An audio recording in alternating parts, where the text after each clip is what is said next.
First thing you want to do, identify what you're avoiding.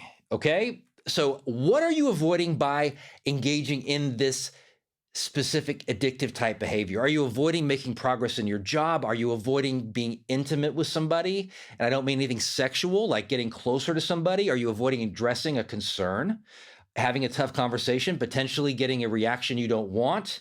Are you avoiding finding out something you don't want to learn about?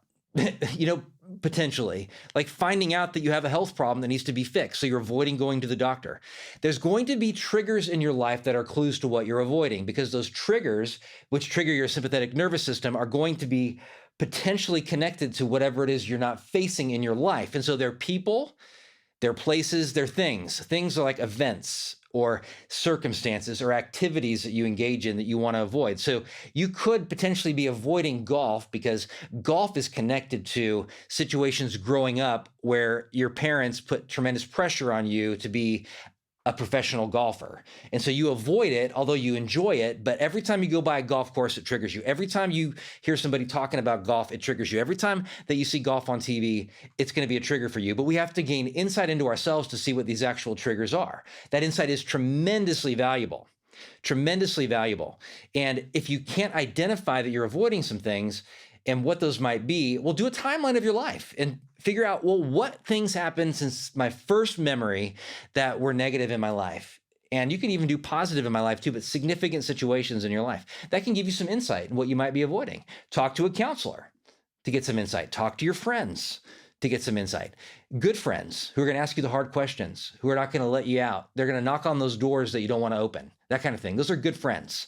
And I've talked about that before, and I'll actually link to a video about what makes a good friend in this podcast as well. Have that link in there. So if you have any kind of addiction, I had a client ask me before too, like, is all addiction related to medicating some kind of pain in your life? And I thought about that for a little bit, and I thought, well, yes, it is. But pain, we have to define pain. Pain is something that we're not facing. It may not feel exactly painful. It may be something we're subconsciously avoiding. We don't even identify that causes any discomfort because we don't actually go there. But when a counselor or a coach or a friend or somebody asks you about it, it triggers up some pain. So yes, if the answer to that is, okay, I would suggest that even something like nail biting, which could be an addictive, compulsive type thing, it has a control element to it. So I can control that in a conversation, I'm going to bite my nails and not look at somebody. And I'm going to actually be jittery or shake my leg or be nervous.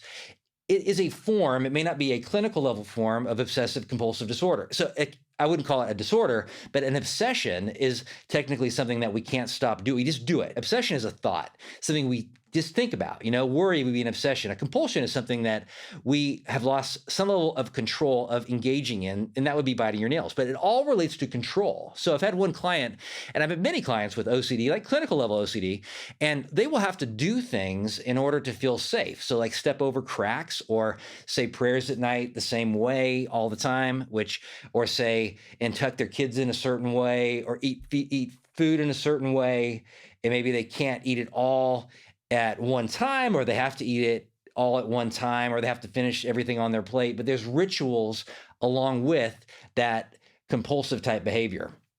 And if you can identify it, you're noticing that you're triggered by something and you're avoiding something. It takes some insight. I get it. But notice ways that you numb. Notice how that you numb. Like, is it because some people have multiple ways that they may numb for a certain trigger in their life, but it's the same trigger. It's the same thing that they're actually avoiding. They're just using multiple ways to avoid facing whatever that might be. It could be past abuse. It could be that you were adopted potentially, and maybe you've never actually gotten information on your adoptive family. And as a clinician, I know that 9 times out of 10, that's very helpful, even if they get bad news about their adoptive family, that they've gotten some information, because it creates a situation in their mind when they don't actually get some answers where they're just spinning. They're wondering, why didn't they choose me? Or was there some situation that I didn't know about? Are they alive? Are they healthy? What are their health issues? So if you can get any kind of information there, I find, as hard as that is, and as hard as that can be to really wonderful adoptive parents, I can find it extremely helpful to the person to get that kind of information.